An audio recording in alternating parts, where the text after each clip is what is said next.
Good day, fellow champions of inclusion. I am Aaron, and this is the Inclusive Dad podcast, where we explore inclusion and make it practical. Thank you for taking time out of your busy schedule to join me in exploring ways we can create a more inclusive world together. You are important, you matter, and you can make a difference. Today, my guest is Emily Levy. Welcome to the show. Well, thank you so much for having me today. I'm really excited to be here. Absolutely. Why don't you just start us off by just telling a little bit about yourself? Sure, I'd be happy to. Well, I am the founder and director of EBL Coaching, which is a one-on-one tutoring program that provides special education tutoring support to students who have all kinds of special education needs, including learning disabilities, autism, ADHD, speech and language challenges, really the whole gamut. We work with kids as young as the preschool level, and we go all the way up through the adult level, and we use all research-based multisensory techniques that are very much catered to the needs of each student. Yeah, I love that. First question is, what is your definition of inclusion? Well, I think inclusion is really, we want to always provide the least restrictive environment for students and include them as much as we can within a population of neurotypical students, as long as they can really thrive and do as well as they possibly can. Yeah, that's great. How'd you get started in this field? Well, I actually grew up in the field of special education. My mother was actually the founder of a school for students with learning disabilities down in South Florida, which is where I grew up. So I spent so much of my childhood working at her school, observing kids, working with kids, and really seeing what an amazing difference it can make to have the right research-based multisensory methodologies in place. It really can be life-changing. I then eventually on my own went to Brown University. I then pursued my master's degree in special education and my doctorate degree in education. I started personally working one-on-one with students who had various special education needs, and then eventually formed what is now EBL Coaching. Yeah, that's very interesting. Yeah, for me, I don't remember the word disability being used or seeing anybody in wheelchairs. Don't remember the word special education used when I was in school. So yeah, my journey started in all of this when my daughter was born 22 years ago. So it's interesting how everybody kind of has a different way they come into it. It's true. We all have our unique journeys that got us here. Yeah. What are ways parents can advocate for their special needs child? Well, I'm a believer that parents will always be their child's best advocate. They always know their child best. So I think it's really important that in the beginning of the school year, that parents always initiate a meeting with their child's teacher, with any other service providers, so that they can share information about their child, what has worked in the past, what hasn't worked in the past, and really set up a plan for regular communication. And I think it's really important to always stay on top of advocating for your child, because I've seen it so many times where a child might be doing really well, and then halfway through the school year, or sometimes sooner than that, they just start to tank because whatever's in place isn't working well. So sometimes things need to consistently change and evolve, and parents should really always stay on top of making sure that their child is doing as best as they possibly can. Yeah, that makes a lot of sense. So I mean, for me, it's an interesting kind of I don't know if dilemma is the right word, but something to think about at least. Like for me, so I have a son that neurotypical, so he was my first experience with school, not a lot of interaction with teachers, and then my daughter's born, so it's like one extreme to the other. And as a parent, sometimes you can be like, man, why do I have to share all this stuff? Or I mean, why do I need to? It's just a lot more work in that way. Do you have any words of wisdom for parents on, maybe if they get in their head, like, I don't like sharing all this, I get tired of it, how they can kind of work through that? Well, I believe that we're so fortunate that these days there are so many tools and resources that can truly help students with special education needs. I think many years ago, they were kind of passed through. They didn't receive the right support. Maybe they didn't receive the right diagnosis. There was a fear of a stigma, and there was a lot of negativity associated with it. But now I really believe it's a gift if you can share information about your child, if you can seek the right resources and the right tools for them. Ultimately, you're helping them to be the best they possibly can be. You're helping them in their journey through school and their journey through life. And if you don't do that, I truly think you're doing a disservice to your own child by not giving them those tools. Yeah, that makes a lot of sense. The other piece that came to mind when you were talking was, I mean, as my daughter, she qualifies under severely multiply impaired, so I mean, has all the services pretty much. I mean, there gets to be a lot of, outside doctor appointments, and sometimes, I mean, maybe there's things we don't want to share all of it with the school because maybe we don't feel like it's, they need to know that. Do you have any advice on how to determine like what stuff you need to share with the school versus what stuff you could keep kind of as a family? Sure, of course, ultimately that's a personal decision of how much a parent is comfortable sharing. But I think at the very minimum, share anything related to their academic needs. If you feel that they're struggling with reading or writing or math or holding a pencil or articulating language, whatever may be related to school academics language, I think that's really important for schools to know so that they can really give the resources to to the child that they truly need in order to thrive in school. Yeah, that makes a lot of sense. How can students with learning disabilities thrive in school? I think they really need the right support. Obviously, there's a big, wide spectrum of learning disabilities. Some are very mild, some are very severe, and every child has different needs. So I think that's where an evaluation really is so useful, is identifying the severity of the learning disability, the severity of the challenges, what the child needs the most help in, and then really addressing those specific areas of need with the right research-based method. So really kind of custom tailoring the support and the strategies to the unique needs of that child. Yeah, that makes a lot of sense. Can you maybe talk a little bit about what an IEP is or like what the process is? Sure. So, in order to get an IEP, typically there's an evaluation done first, which can be done free of charge for families at their local public school. And that evaluation usually involves IQ testing, academic testing, really evaluating the whole child's profile. Then, from there, if there is a diagnosis like a learning disability or autism or many others, then a student will then receive an IEP, which delineates their specific disability, what they need in terms of services, along with goals that are appropriate for that student. And that should constantly be evaluated and looked at on a year by year basis, but that kind of outlines what the child should be receiving. Yeah, that's great. You said a couple times about using research-based multisensory techniques. Can you maybe explain a little more what you mean when you're using those words, how that looks for a child or what kind of stuff you're doing? Absolutely. So multisensory means integrating the visual, the tactile, and the auditory methodology simultaneously when teaching. And there's a lot of research that supports that approach to teaching as being the most effective approach for students who have learning and attentional challenges. So it integrates tools like, for instance, when we're teaching basic reading, integrating colored sand, magnetic tiles, whiteboards, multicolored highlighters, all within the context of a structured approach to teaching that skill. Sure. How can you maybe give some strategies, how in school, like if you're using like the sand or something, how that can be used like in a general education classroom as well? Or is that more like if they're in a resource room or a separate room? It's usually used more in a resource room. Typically, schools, it's sort of designed more for students who have learning challenges. With that said, I believe every child can benefit from a multisensory approach, and usually they tend to enjoy it. So I've seen many times a multisensory approach used within the classroom, even basic things like instead of writing words out when we're learning how to read and spell, take out some magnetic tiles and let's create those words with tiles. Or let's skywrite those words or write them in sand instead of just gravitating towards a workbook or a notebook. So these tools can absolutely benefit all kids within the classroom. Yeah.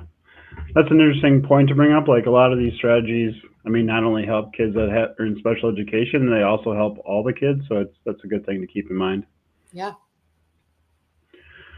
How can we use empathy to be more inclusive? I think empathy is so important. I think that kids who have special education needs often have very low self-esteem. They often have anxiety or depression and feel poorly about themselves. So the more positive and uplifting we can be, the better. The more we can play up their strengths. Many are really strong at art or athletics or other areas that may not be related to academics. Let's play those up. Let's empower them so that they really build their self-esteem and start to feel better about who they are. Yeah. How do you think we can improve our education system? I believe there should be a lot more professional development on systematic approaches to how to teach students reading, writing, math, instead of kind of theoretical approaches on what's worked and what hasn't. Let's be very practical. Let's use strategies that have worked. Let's teach them to teachers in terms of how to implement them in the classroom and really focus on being practical in terms of how to implement those tools. Yeah, that's great. There's a lot of things happening in the news and in our country right now around education and things that are happening. How do you have any words of wisdom for parents during this time of changing things and how to stay focused on, your child and get through this? Sure, I think there's a lot of unknowns right now. I don't think any of us really knows how this is all going to kind of settle when Right. when the dust settles. But I do think at the end of the day, focusing on your child, continuing to make sure that they're getting the right support that they need, that they're doing well academically, and instead of focusing on this giant big picture and what may or may not happen, just focus on your child and make sure that they're getting everything that they need. Yeah, for sure. I know one. So my how I got on the inclusion piece is my daughter was sent to a segregated classroom across town because we didn't know any better, and then I went in there when she was pretty young still, and her classmates were already folding towels, and I was like, why are we folding towels if this early? Why aren't we in math and reading? So I went down the inclusion piece, and then once she was kind of out of that general education setting, trying to get her back in seemed much harder. Like there was these hoops she had to jump through that wouldn't have been there possibly. And then also another piece of our story was the district and our definition of inclusion was not, the same. So it was kind of a battle. Do you have like any tips for parents, maybe if they're maybe in a situation like mine where, we want more inclusion, the school's not really going for it, or there's some other, difference in how to navigate that or how to work through that with the school? I think it's going to vary on a school by school basis, but I think the Yep. more documentation you have to kind of prove your case, the better. So if you Right. really know that your child is struggling and they're not in the right setting, keep documentation of what isn't working, what may or may not be working well or not, and really show that as proof to the schools to why your child needs to be in a different setting. And don't give up, keep pushing for it, because again, you will always know as a parent your child best and what their needs are. Yeah, for sure.